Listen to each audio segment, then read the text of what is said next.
أعوذ بالله من الشيطان الرجيم.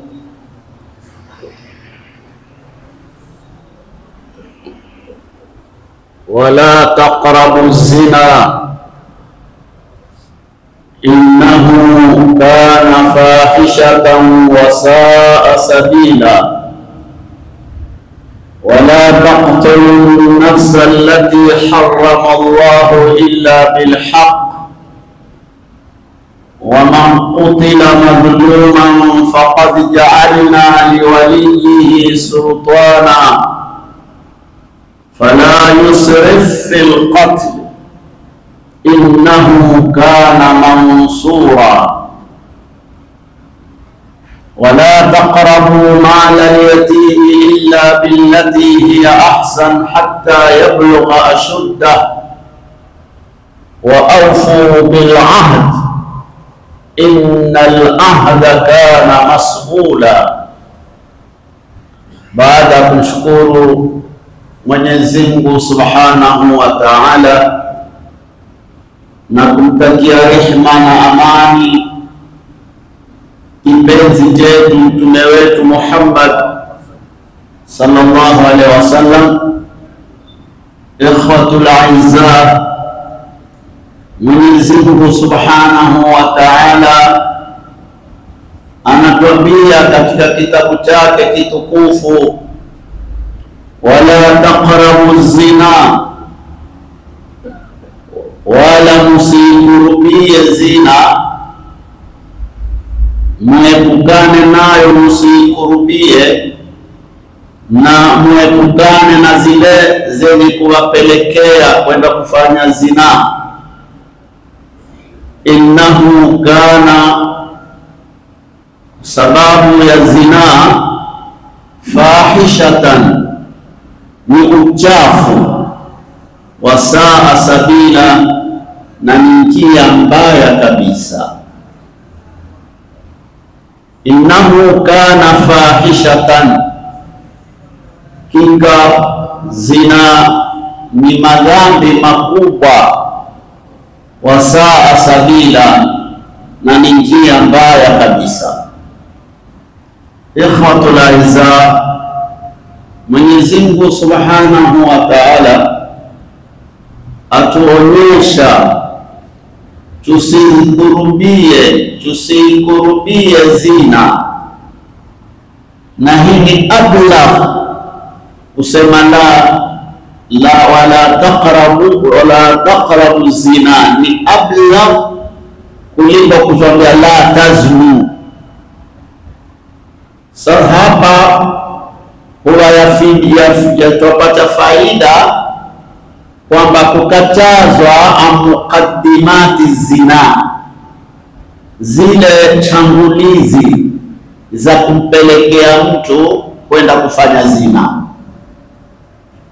kwamba tuwapukane na zile vichangulizi za kuchanguliza, ikakuchanguliza mpaka ikatufikisha kwenda kuzini. Katika munkar kama huu, ni munkar Mwenyezi Mungu asema ni njia mbaya kabisa. Kwanza ni kuvunja amri ya Mwenyezi Mungu Subhanahu wa Ta'ala, kwa sababu kwanza Mwenyezi Mungu ametukataza. Huwa ni wajibu wetu sisi Waislamu tufuate amri ya Mungu, tutii amri ya Mungu, tumsikilize Mwenyezi Mungu ikiwa sisi ni watu tuna imani kweli. Tunapokwenda kinyume na kuvunja amri ya Mwenyezi Mungu, huwa tumefanya mambo mabaya kabisa, mambo machafu kabisa. Katika zina pana uharibifu na uchafu wa kuiharibu nasaba, kizazi. Mtu atakwenda kufanya munkar kama huu, aende akatie mimba wazaliwe watoto wawe la nasaba na hawana nasaba. Si njia nzuri. Mtoto leo anakuwa mnyonge mbele ya wenzake, akiulizwa babako nani hajui namna ya kujibu.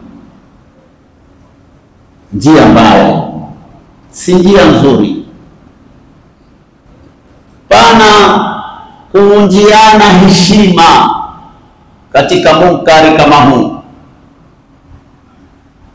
Tunapoingia katika munkari kama huu, twavunja heshima, huvunja heshima ya familia, kavunja heshima ya mwanamke, na mwanamke akavunja heshima yake, na kufanyiana uadui.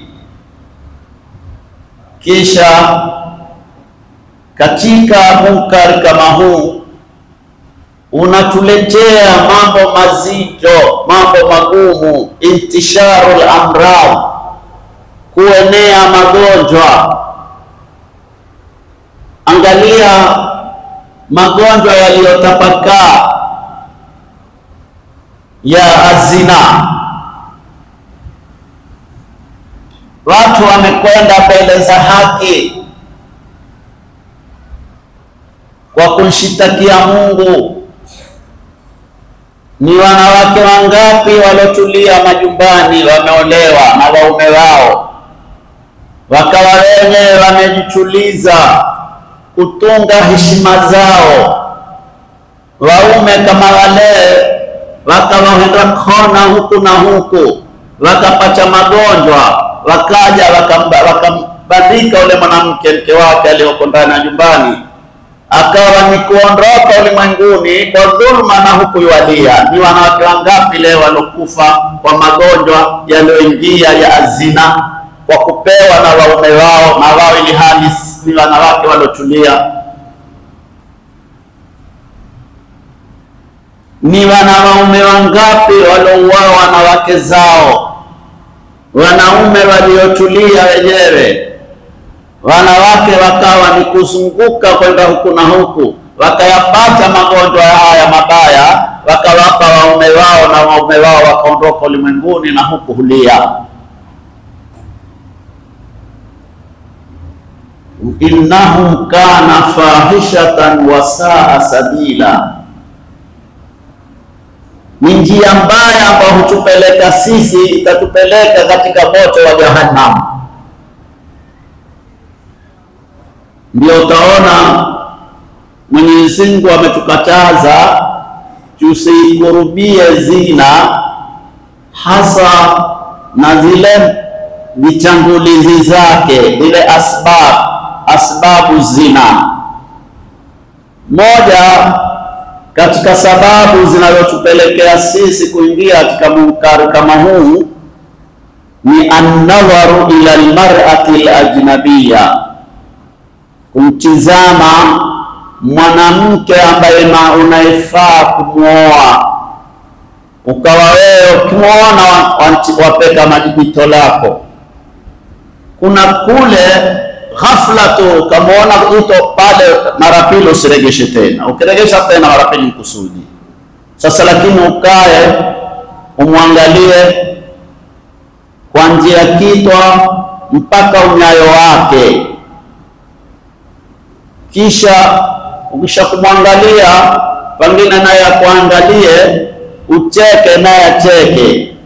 Ukiangalia moyo upokea, moyo umeshapokea, yataanza maneno. Ikianza maneno tazungumzwa, iendelee, kisha ianze kukutanwa. Tukutane wapi? Imesababisha kule kuangalia. Ndio utaona Mwenyezi Mungu Subhanahu wa Ta'ala katika Suratu Nur aya ya 30 mpaka 31, Mwenyezi Mungu atuambia, kumwambia Bwana Mtume Muhammad sallallahu alaihi wasallam, qul lilmu'minina, waambie Waislamu, yaghuddu min absarihim, wainamishe chini macho yao, wasiangalie mambo aloharamisha Mwenyezi Mungu, wayahfadhu furujahum, na wahifadhi uchi wao, wasiangalie. Ni kuwa Muislamu ataka akiweko popote alipo ainamishe macho yake, asiangalie mambo aloharamisha Mwenyezi Mungu Subhanahu wa Ta'ala, kwa sababu kule kuangalia ndiyo itasababisha mpaka kupatikana hayo makubwa, mambo ya zina. Dhalika azka lahum inna Allaha khabirun bima yasnaun. Kisha hakukoma hapo Mwenyezi Mungu akasema, wa kullil mu'minati, nasema uambie Waislamu wa kike, yaghdhurna min absarihinna wa yahfadhna furujahunna, wainamishe macho yao hao Waislamu wa kike chini, wasiangalie aliyoharamisha Mwenyezi Mungu Subhanahu wa Ta'ala. Si kwamba mwanamume peke yake, na mwanamke naye asiangalie waume ambaye hastahiki, amesi maharimu yake. Vile tunavyotamani sisi wanaume, ndio wale wanaotamani wanawake.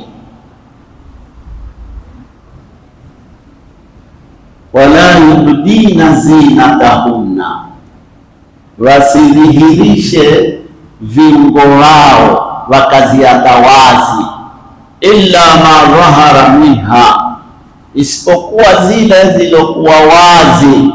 Mwanamke atakikana ajistiri mwili wake wote, isipokuwa uso wake tu ameruhusiwa, na vichengele wake viwili tu vya mikono, na baadhi ya wanavyoni wengine husema na nyayo zake mbili. Isipokuwa hapo mwanamke hafai kuonekana kiungo chake, isipokuwa uso na vichengele wake viwili. Ile heshima ya Uislamu, namna ulivyompa mwanamke wa Kiislamu na kumwonyesha mwanamke ni mtu wa heshima, wa kujiheshimu, lakini kumepotea heshima kama hii. Hatukuiweka heshima kama hii kuwekea Uislamu. Tuangalie ni wangapi mama zetu, madada zetu, makhalati zetu, mashangazi zetu, mabanati wetu, namna wanaokwenda uti, namna wanaotembea uti. Watoto wa Kiislamu, mabanati wa Kiislamu, bila kujali, bila kunana hivi wala hivi, ndio ikasababisha ikatapakaa uchafu wa azina. Mwanamke wa Kiislamu atakakitoka atoke na heshima, amejistiri kwa nguo ambayo ile inaotaka sharia. Sio kama mtamwona mwanamke amevaa nguo mwili wake wote, lakini ni nguo jina tu, uko vile vile uchi, kwa nguo inaoonyesha. Ikhwatul aiza, lazima tufuate amri ya Mwenyezi Mungu Subhanahu wa Ta'ala. Kuonyesha mambo kama haya ya kutizama ndiyo mambo yanayotupelekea sisi kuingia katika munkari kama huu. Hadithi ya Abi Sa'id al-Khudri radhiyallahu anhu ikipokewa na muttafaqun alayhi, asema Abu Sa'id, imetoka kwa Bwana Mtume sallallahu alaihi wasallam, alimwambia iyyakum waljulusa fi turuqat. Mtume aliwaambia, na watahadharisha nyinyi kukaa manjiani, njiani, mkaokaa barazani. Qalu ya Rasulullah, ma lana min majalisana buddun, tuna sisi Budi ndio makao yetu, tutafanya nini ya Rasulullah? Tusikae na tahaddathu fiha, tunakaa tunazungumza.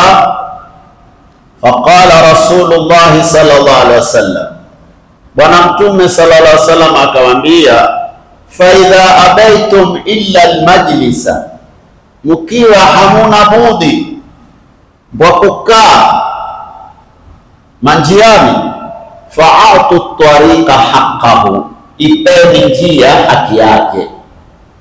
Njia ina haki, nikikaa njiani kama Muislamu ni lazima niipe haki ya njia. Qalu, masahaba wakamwambia Bwana Mtume sallallahu alaihi wasallam, wa ma haqqu tariqi ya Rasulullah, haki ya njia nini? Qala, Mtume akasema, kuwaonyesha haki ya njia kuitekeleza, ghadhul basari, ni kuinamisha macho. Yani usikae njiani ukawapicha wewe mwangalia mwanamke yote apicha wewe kisha mara ujisifu mpaka yule chuma kweli.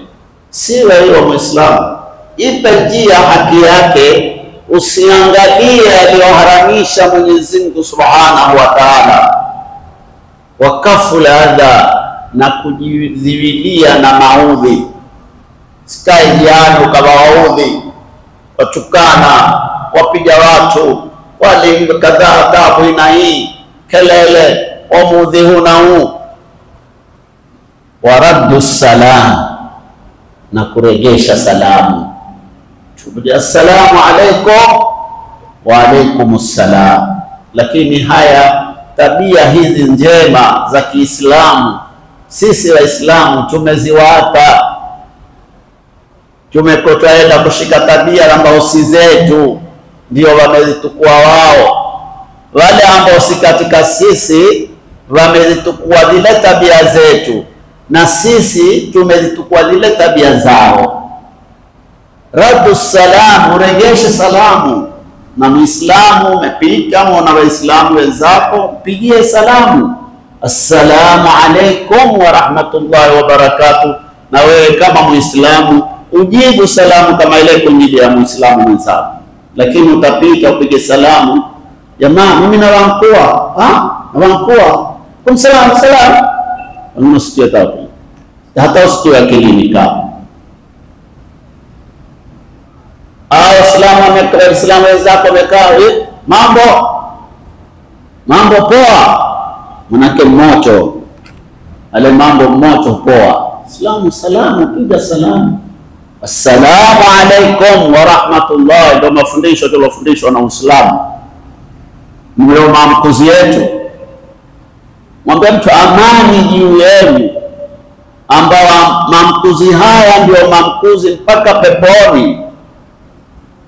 Kisha Muislamu kaa pisana tu, au Muislamu kwa Muislamu yapisana, unsalimia njuaye. Salamu si unsalimia njuaye, Muislamu mwenzako mpigie salamu. Lazima tutukue zile tabia za Kiislamu. Wal amru bil ma'ruf, na kuamrisha mema ukiwepo njiani, wan nahyu anil munkar, na kukataza mabaya. Mola Mtume hapa alitutahadharisha mambo ya njiani, tutekeleze haki za njia. Miongoni haki za njia ni ghadhul basar. Katika sababu ya kuleta munkar wa zina, kusababisha mpaka mtu kwenda kuingia katika zina, ni kukaa faragha na mwanamke ambaye wafaa kumwoa, kukaa faragha. Kwa sababu mara nyingi mwanamume akiingia faragha na mwanamke, watatu wao ni shetani pale. Hata ukawa ni una imani gani, yule akianza kukushawishi na wewe utashawishika, utaingia tashwishi.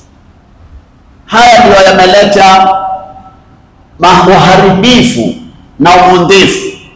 Faragha, mtu ameingia faragha, mtu uko faragha, mwanamke uko ofisini, uko ndani ya gari, uko nyumbani, uko hoteli, uko wapi, mara nyingi hutokea yakapatikana mambo ya azina. Ndio utaona Bwana Mtume sallallahu alaihi wasallam asema, hadithi ya Ibn Abbas radhiyallahu anhuma, usema la yakhluwanna ahadukum, asikae faragha mmoja wenu, bimraatin, na mwanamke. Sikae faragha mmoja wenu na mwanamke, illa ma'dhi mahram, isipokuwa akiwa pamoja na maharimu yake. Mahram ni yule ambaye hufai kumooa. Wewe hufai kumooa mwanamke kama ule, wala na mwanamke ule hafai kuolewa na wewe, ndiye maharimu yako, hapo utaruhusiwa. Lakini mtu asikae faragha, mwanamke si maharimu yake. Katika asbabu ya kuleta munkar kama huu, al-ikhtilat, matangamano baina ya waume na wanawake,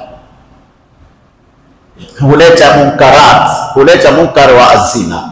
Kupatikana matangamano, kutangamana baina ya wanaume, kutangamana baina ya wanaume kwa wanawake, haya huleta munkarat. Ndio utaona leo munkarat umeenea kwa kupatikana ikhtilat baina an-nisa'i war-rijal.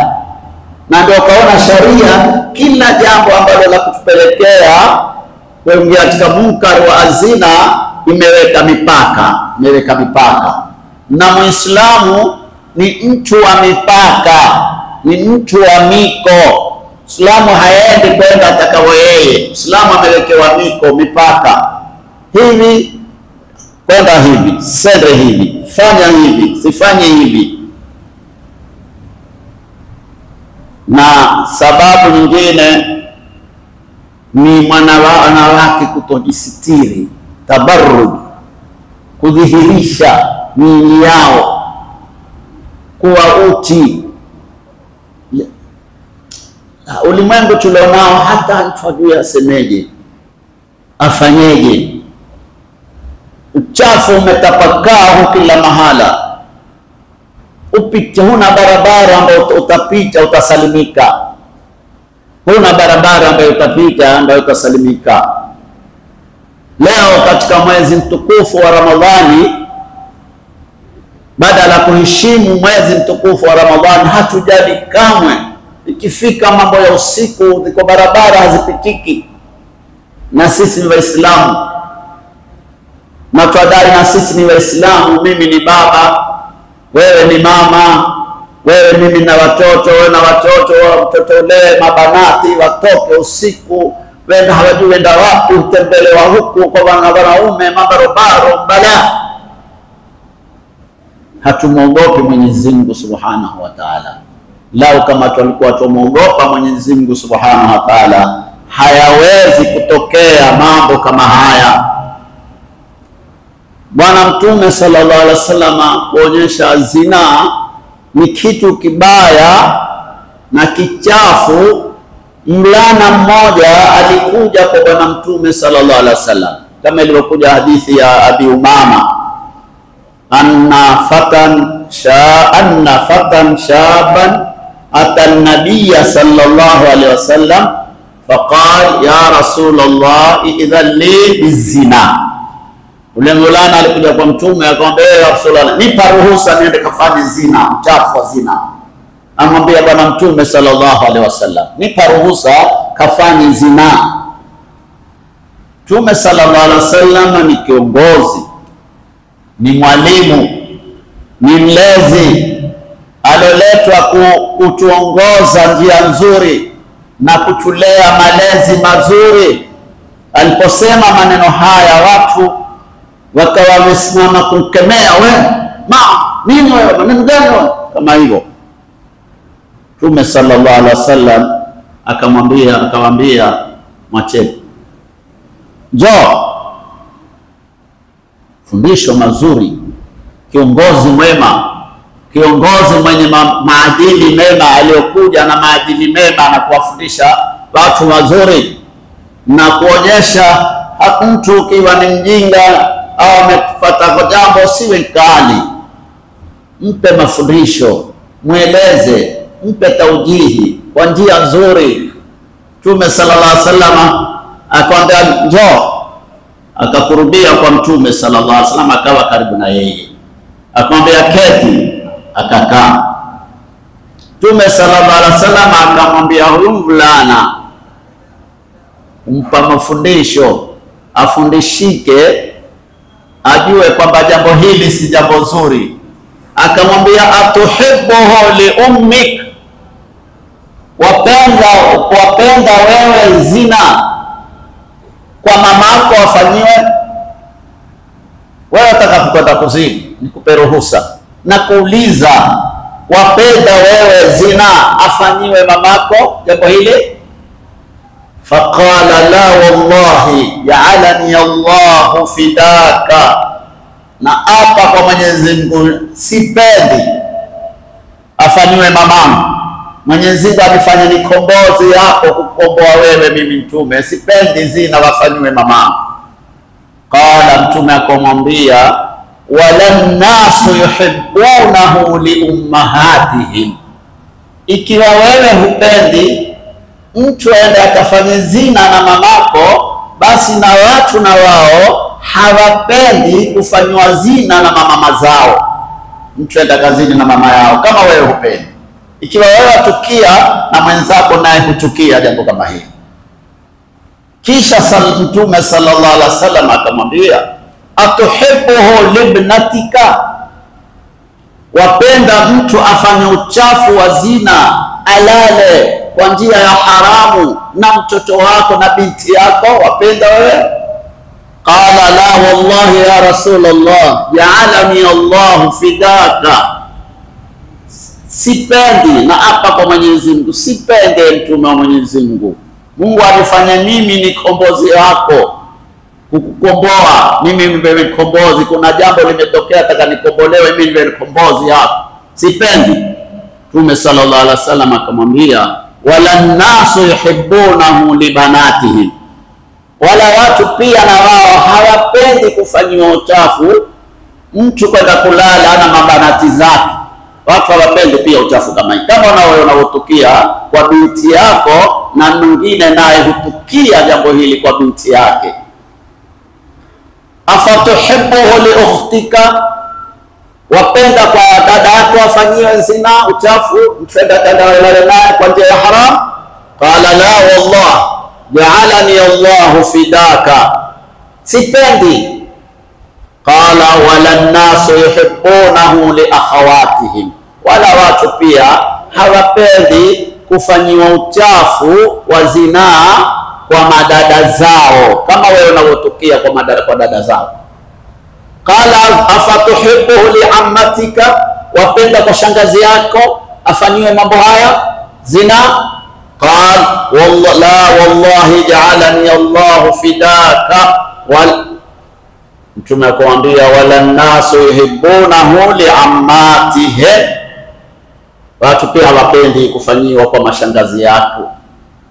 Kisha Mtume akamuuliza fatuhibbu li khalatika, wapenda kwa khalati yako mama kondogo afanyiwe zina, mchenda kalale na mama kondogo kwa njia ya haramu, wapenda wewe? Qala la wallahi ja'alani Allahu fidaka. Qala wala nasu yuhibbunahu li khalatihim, wala watu na wao hawapendi wafanyiwe uchafu wa zina kwa makhalati zao. Qala, sema mpokezi, fawadha yadahu alayhi, Mtume akaweka mkono wake kwa ule barobaro, waqala, na akasema Allahumma ghafir dhanba, ewe Mola msamehe madhambi yake, watahhir qalba, usafishe moyo wake, wa ahsin farja, uhifadhi uchi wake. Sema falam yakun ba'da dhalika alfata yaltafitu ila shay, baada ya kuombewa dua hii na Bwana Mtume Muhammad sallallahu alaihi wasallam, ule mvulana akawa hazunguki tena katika mambo kama hapo. Haya kuonyesha mambo kama haya si mazuri. Ikiwa mimi natukia nisivunjiwe heshima kwa mamangu na mwenzangu naye hutukia asivunjiwe heshima kwa mamake, Ikiwa nataka mamangu awekewe heshima, na lazima aweke heshima ya mama wa mtu. Banati zangu wawekewe heshima, na mimi ni lazima aweke heshima kwa mabanati wa watu, na tena mahalati wa watu, mahamati wa watu yote, kwa sababu kila mmoja atunge heshima ya mwenzake, asivunje heshima. Kwenda njia hii huwa umevunja heshima ya mwenzako kabisa, huwa umevunja ile heshima ya mwenzako, umeshusha chini, na ambapo kwamba heshima Mtume alitetea, inna dima'akum wa amwalakum wa a'radakum haramun ka hurmati yawmikum hadha, damu zenyu, mali yenu, heshima zenyu, hizi ni zitu zitukufu, hazifai kuvunjwa. Mtu kumwaga damu ya mwenzake, mtu kutukua mali ya mwenzake, mtu kuvunja heshima ya mwenzake. Lakini tumeona sisi si lolote, si chochote katika vitu kama hizi. Mtu kumvunja mtu heshima mwenzake una kama kawaida. Heshima ni kitu muhimu, ni kitu kikubwa, mtu atunge heshima. Endapo kuingia katika munkari kama huu, huwa amevunja heshima za watu, hakubakishi.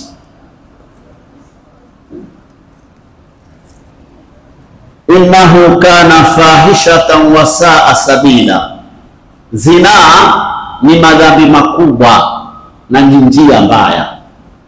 Mtume sallallahu alaihi wasallam, hadithi ya Ibn Mas'ud radhiyallahu anhu, sema aliulizwa bwana Mtume sallallahu alaihi wasallam, ayu dhambi a'zamu, ni dhambi gani ambalo ni kubwa zaidi inda Allahi, kwa Mwenyezi Mungu? Qala, bwana Mtume akasema, antaj'ala lillahi niddan, ni kumfanyia Mwenyezi Mungu mwingine, ukamletea Mwenyezi Mungu mfano wa Mungu mwingine. Ni madhambi makubwa mbele ya Mwenyezi Mungu. Wa huwa khalaqaka, na ili hali Mwenyezi Mungu amekuumba wewe. Mungu hana mshirika, Mungu hana mfano, Mungu peke yake ya kutosha. Ikhlas, ule mwenye taibul asma'i wakwambia, kullu ilahin ghairahu fahuwa batilun wa in qala dhalika ba'dhu an-nasi wa sammahu, ni batili, na kila asokuwa Mungu huwa ni batili. Hata baadhi ya watu wakawa husema hilo kwamba kuna waungu wengine, lakini si kweli, hakuna waungu, Mungu mmoja tu. Inna qultu inna dhalika la'adhimun, hilo ni jambo kubwa zaidi. Thumma ayu, kisha madhambi gani makubwa mbele ya Mwenyezi Mungu? Qala an taqtula waladaka, ni kumuua mtoto wako, makhafata an yat'ama ma'aka, kumwogopea asile na wewe, kama na waliokuwa ada za Kiarabu wakiwaua watoto wako kwa sababu ati kutelea ufukara, kamuua mtoto wako. Qultu thumma ayu, kisha madhambi gani? Qal an tuzania halilata jarika, ni kuzini na mke wa jirani yako. Ni madhambi makubwa. Zina ni madhambi makubwa, lakini huwa makubwa zaidi mtu akazini na mke wa jirani yako. Itakuwa hukutunga haki za jirani, umevunja haki za jirani na umevunja heshima ya jirani yako. Rawahu al-Bukhari, hadithi ni Bukhari. Zina ni uchafu, lakini huja nyingine ikawa ni uchafu zaidi, kama mtu kuzini na mke wa jirani yake. Ndipo Mtume sallallahu alaihi wasallam aliwaambia maswahaba zake, ma taquluna fi zina, masema nini katika mambo ya zina? Qalu haramun haramahu Allah wa rasuluhu, ni haram, amekataza Mwenyezi Mungu na mtume wake.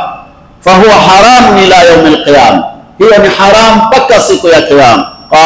Faqala Rasulullah sallallahu alaihi ashabihi, Mtume sallallahu alaihi wasallam akawaambia maswahaba zake, li an yazni ar-rajulu bi 10 niswati, kuzini mtu akazini na wanawake 10, aisaru alayhi, ni sahali kwake yeye, min an yaznia bimraati jarihi, kuliko kuzini na mwanamke wa jirani yake.